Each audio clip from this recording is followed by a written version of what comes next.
The world's financial systems can be pretty exclusive. Billions of people around the world don't have access. It's the domain of the privileged few. Imagine what the world would look like if those billions who were on the outside could contribute and have access to the banking and financial services many of us take for granted. It was that idea, coupled with distributed ledger technology, or blockchain tech, which would be the impetus for two friends, Dominic Thomas and Robert de Wilder, to embark on a mission to solve this problem. Dominic and I have known each other since university days. I was living in the student equivalent of kind of a slum off campus, and Dominic was brought on to be the apartment manager. So, and he really helped improve the condition of the place. And we had we had overlapping interests. So we were both into backpacking. And that is something that we did for almost 15 years. And we went to college in Southern California. So we had access to Yosemite, Kings Canyon, and then up in Northern California, quite a few kind of outdoors places. And I think that's really where we kind of bonded. Spending several weeks out in the woods with someone, you kind of get to know them. So we actually both ended up in the East Coast after college. And then we sort of fell out of touch for a little bit. We would communicate occasionally, but we were both busy. And it was one year when him and his brother-in-law were, and it surprised me, were way into Bitcoin mining.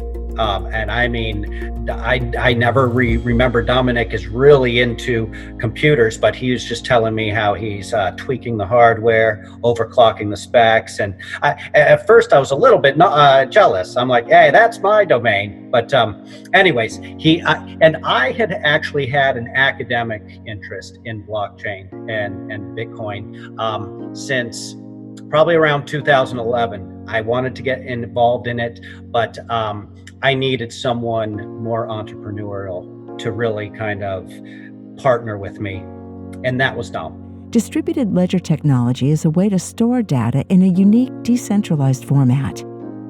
These two friends started looking for a way to work together, utilizing this technology to create solutions to the financial inequality that nearly half the world's population experiences. Until recently, this endeavor would have been insurmountable. The current systems are simply too big and powerful. They built a team and embarked on a mission to do what had never been done before: bring fair and inclusive financial services to the world. You know, it started out as a bank. We wanted to do something different that would have a level of unprecedented transparency, be really an online kind of challenger bank, and that would be accessible to anyone. You know, you could open an account from anywhere. We felt confident that we could do identity differently than anyone had done before by using a blockchain network. And in that process, we realized that we needed a comprehensive compliance infrastructure. Banking is very heavily regulated. We didn't expect that we'd be able to have something that was legal and lawful if we didn't follow those rules, but we felt that with this new technology, we could really build that infrastructure for a lot less. So we wouldn't need the capital-intensive fundraising that something like that would really require. And as we were engaging with the EOS community and the folks over there, that was the technology we chose to use. There was a lot of interest, and a lot of people were kind of connecting to that mission of access. So moving from Ethereum to an EOS-based project was an exciting time. It was that time when EOS was being heard about, and it was solving all the problems that Ethereum had. And I downloaded it, I installed it, I confirmed it was real, and I wanted to be involved in it. It was definitely the right path for me because it solved all the headaches I was having with Ethereum. The people I was working with couldn't believe it, didn't want to believe it. They'd invested so much of their time, so much of their life learning Solidity, learning the ethos that went along with Ethereum, and trying to stay true to it. It was more than just programming to them. And even though EOS provided all the answers, they weren't willing to look at it. So as I was learning, I was spending a lot of time in the EOS chat room, in the developer chat room, and I was there daily asking questions as much as I could.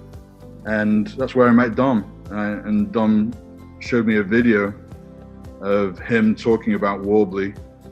And I thought, this is very interesting. This is completely contrary to everything I'd learned before, everything that I had even believed before.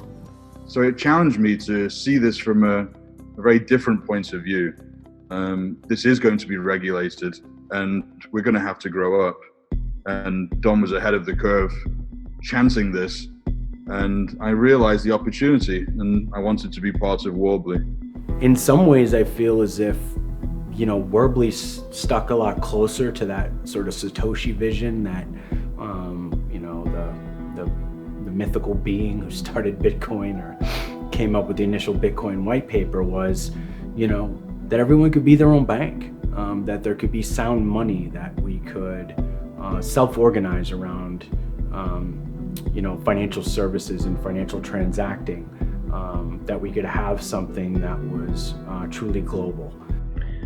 Decentralized finance is ultimately, if we think about how the financial system worked in its very earliest form, it was decentralized. There was no centralized anything. It was barter. It's the barter system ultimately that then moves towards some sort of fungible standard of way of converting everything back to a unit that could be converted between different things. And it's then only in the much more recent times, the last couple of 100 years, that we've then moved towards this concept of governments controlling the money supply, and more recently, and still really in the post World War II era, this idea of it being effectively not backed by anything meaningful at all. Instead, you just having effectively paper money or electronic money with no fixed supply, no scarcity, and effectively no controls around the monetary system the way that you might want. So if you look at decentralized finance, it's really a way of actually, I believe, returning back to a more harmonious structure for the financial system. It enables people to actually interact on a more direct basis again, but it actually harnesses all of the benefits, for example, of the electronic money era that we're familiar with now in terms of movement around and so on and so forth. And there's huge efficiencies gains that come from that too. So by cutting out the vast numbers of different middle actors that you have on a daily basis every time you utilize money, you can save the end users huge amounts of money, and that makes the whole act of carrying out commerce vastly cheaper. And then there's another particularly big benefit, which is this whole concept of the fact that a lot of people just do not have access to banking in the way that the average user has. So this concept of the unbanked is actually a huge proportion of the world population. The idea that actually anybody can participate in this global economy fully on a level playing field. So when you add all of those things up, it's really a compelling case for decentralized finance. When it came to what we wanted to do with Warbly, it was really around that access. And so we built out the network over the course of 2018, and we got a lot of support of block producers in the community, and started gathering people around the project, some really strong finance people. My background being in financial services, I'd spent the best part of 20 years working with banks from around the world, spending huge amounts of their time trying to reconcile information between one another, and they're really struggling fundamentally to have a trusted golden source, to ensure that there was honesty amongst the different participants, and really struggling to comply with regulations, and that all of that stemmed from the very inefficient design of the systems. So what got me into the EOS and the blockchain space in the first place was looking for a platform that was capable of finally delivering on the promise of blockchain itself, which was to build decentralized applications. And then EOS itself was the obvious extension really of Ethereum, because it was a far better designed platform that could finally service the kind of decentralized finance future that I think we're all moving towards. To create something capable of dismantling the centuries-old financial structures that exist today, You need more than just a good idea and a sound business plan. You need leadership that drives the vision, and you need funding to bring that vision to life. Raising capital in 2018 was nothing like 2017 in the blockchain space. In 2017, all you needed was an idea, a white paper of sorts, a website, and decent marketing. If you had those 4 things, there was a good chance you could raise millions. 2018 was different. Compliance mattered, and funding was harder to come by. You know, we got it done, and in that process, I know that I personally learned a lot. I learned a lot about that industry, and it actually created a passion for me to also consider building a project around fundraising. You know, that I kept thinking the whole time, like, there has to be a better way. You know, I guess that's always been my personal mindset. When I've heard phrases growing up like, this is the way it's always been, or, you know, that's never jived with me. I've always thought like, well, you know, if human beings thought that, you know, we never would have advanced out of the Stone Age, right? The human progress is about people thinking there's a new and better way to do it. So that's what we set out to do. And it started with the infrastructure and the network. And I believe that, you know, that we did build it a better way. You know, we have a platform that users only have to KYC once, for example. And as we expect to see hundreds and eventually thousands of applications, you'll never have to do that again. You know, you can just go and, like, you know, you don't have to re-Google, right? You know, once you have a Google account and you're in the Android Play Store, then you sign up for apps, you know, and you use your Google account. And so that's how Warbly operates. And right now, all these pieces are coming together: legal, technical, marketing, compliance. They're in process right now. And we're building this platform that will make it a lot simpler for businesses to fundraise and to raise capital. It will also make it easier for VCs to know who to deploy capital with. This platform itself will use the blockchain in a number of ways. It creates a record of all stakeholder transactions. It helps us maintain strict compliance guidelines, and that's pretty easy actually with the Warbly token protocol. Early stage liquidity is possible with the tokenization of assets. Data gathering and analysis is far more comprehensive, efficient. It comes down to trust, speed, data, and compliance. And I think compliance is the biggest. Maybe the most important if you want to stay in business. And this goes in a different direction than what a lot of other blockchains have done. This space in the past has been filled with projects that weren't the least bit interested in figuring out how to be compliant. Seemed like there was a lot of talk and thought about creating our own nation states, isolated from the rest of the world, and that never really computed with me. I'm like, well, we are embedded within this real world. So I think Warbly early on embraced compliance. It's a law of physics in the world we live in. We might as well embrace it.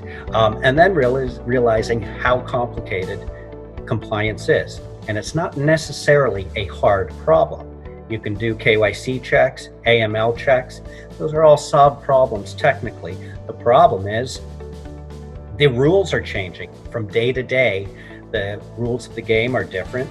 And it's not even out of malevolence or anything. I just don't think governments know what they want to do.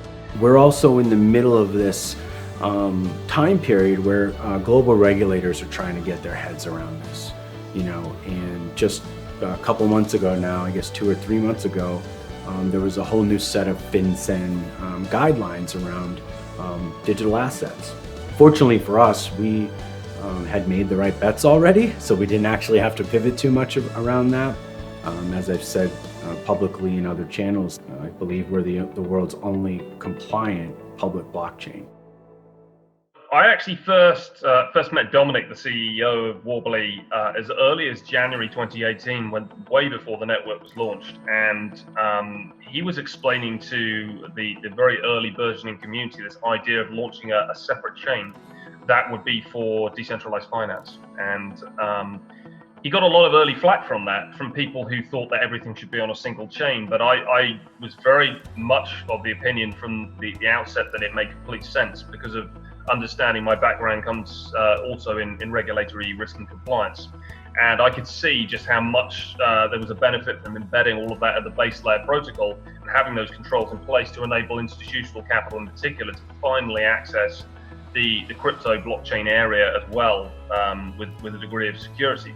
After we built the network and we got everything running, it was about finding projects. The projects I've been working on recently is Token Oro. So this is a gold-backed coin, and we've just finished the development of the new front end and back end with localization into Chinese. So we're poised and ready to enter the Chinese market. Warbly was brought to me by my friend Sean Anderson, and I was very skeptical about not Warbly so much, but the whole space. I see some people that invested $1,000 when Bitcoin was at 5 cents, and they were made into wealthy people, and that's great. It's like winning the lottery. It's basically winning the lottery, but a lot of people were lottery winners in this case. And but where is this all going? I don't know. All I know is the financial system will continue to evolve. The world is full of chaos, getting more and more chaotic. So I think the cryptocurrencies are one of the attempts to bring at least economic order to the world currency system. Warbly has, one, educated me about this space more than I had before, and has challenged me with possibly new models which don't exist within it, and we already came up with one. Token Oro's model is very unique. There's nothing like it out there. Typically, when someone invests in the gold space, they either invest in the mining company, which means they buy shares in the company and get a dividend, or they buy gold, one or the other. What Token Oro has done, though, is combine both investment strategies into a single token. Like 50% of the token is represented by gold, stored in a vault. This creates a relatively stable floor value.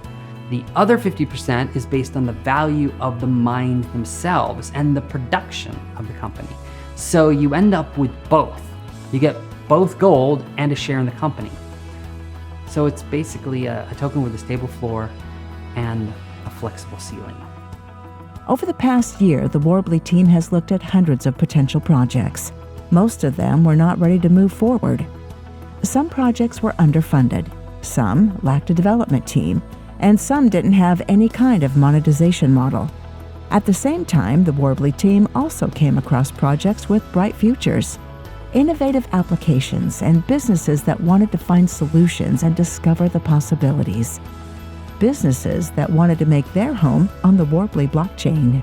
In addition to Token Oro, we've got a lot of other really cool apps coming. We have an AR video game called Tokenized, which is a nice project allowing us to kind of get into the NFT space. We'll be helping them develop their token and all of that good stuff. A lot of people have heard about and asked about Utility X. That's coming. Edna, which is a DNA project. Edna is a way for people to monetize something that's theirs, their data. And we think that that's going to go a lot further. 23andMe is an example of their, you're paying $100 or whatever it is to get your data sequenced, and then they're turning around and making tens of thousands of dollars off of that. Yeah, you're checking a little box and you're giving them permission, but I don't think most people know what they're entering into. But with something like Edna, that'll be clear and people understand where that information's going. Plus, they can also use it for medical purposes down the road and lots of other things. We've done a deal recently with Mindset Academy, which is a great group that's been in the VC world for a long time, and they have a real passion for helping founders connect to investors. This was a project that I personally am very excited about, that I'm directly involved in. We have a project around sound money, collateralized debt, which we believe is a truly rational approach to money. And that's something that we're actively working on to get the first prototypes together, but it's really comprehensive monetary system with putting up some sort of collateral in order to actually create the tokens in the system. It could be anything from fiat to equity in your company. But the innovation is that it could be things like your labor. It could be art. It really encompasses anything and everything. And what we're doing is we're creating this sort of basket of assets that over time would create a monetary token, a payment token, a currency that is truly valued by the rational value of everything in it, right? There's no central authority like a Federal Reserve, say, in the United States, but it's also not dependent on one asset, which in and of itself can have its own fluctuations and its own challenges. And so this kind of encompasses the sort of fiat gateway promise that Warbly had set out to do, to allow users to basically convert just about any asset into and out of digital assets, fiat assets, whatever you want, giving you that freedom to be making payments of any kind, taking out loans, accessing money in a way that's, again, entirely based on sound, rational financial principles. We've rolled out the first version of the Warbly OAuth, which is our way of, as I alluded to, the kind of use Google to sign up for an account. This is how you'll be able to use your Warbly account to sign up for any application. But not only on the Warbly network, we want to grow it into a portable digital identity over time, where you'll be able to use it to sign up for a bank account. We're confident that our process is as good or better than what most banks are doing right now, especially for remote accounts. Recently, our focus has been on rolling out this compliance as a service product. We expect to sign up hundreds of fintech apps over the next, say, 12 to 18 months. Our goal is to sign up, as many as we can to this platform, because we believe it's going to give all of them a chance to come to market faster, save a lot of money.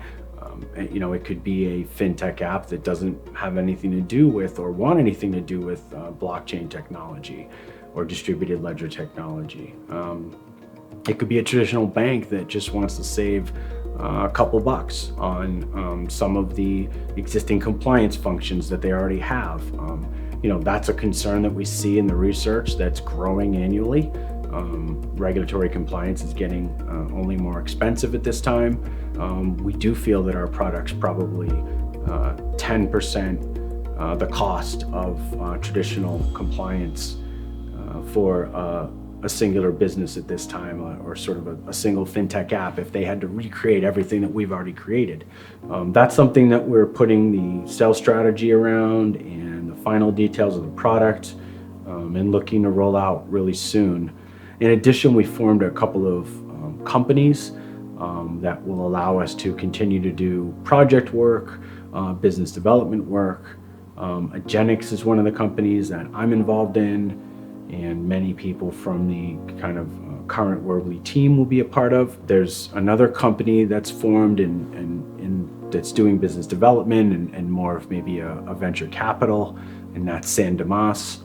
They've done deals, some with Agenix, some of their own. I know they have a bunch of projects they're working with right now, and they're getting very aggressive. Now's the time for us, At the end of the day, the innovation's going to come from allowing as many people as possible to take a shot at it, and allowing consumers to have as many options as possible so they can be the ultimate deciding factor, right? They're going to vote for the things that work best for them. We may think we have great ideas, but ultimately, if it's not the kind of thing that is going to make anybody's life better, it's probably not going to last. So we're excited to see where that takes us over the next, year or so from now.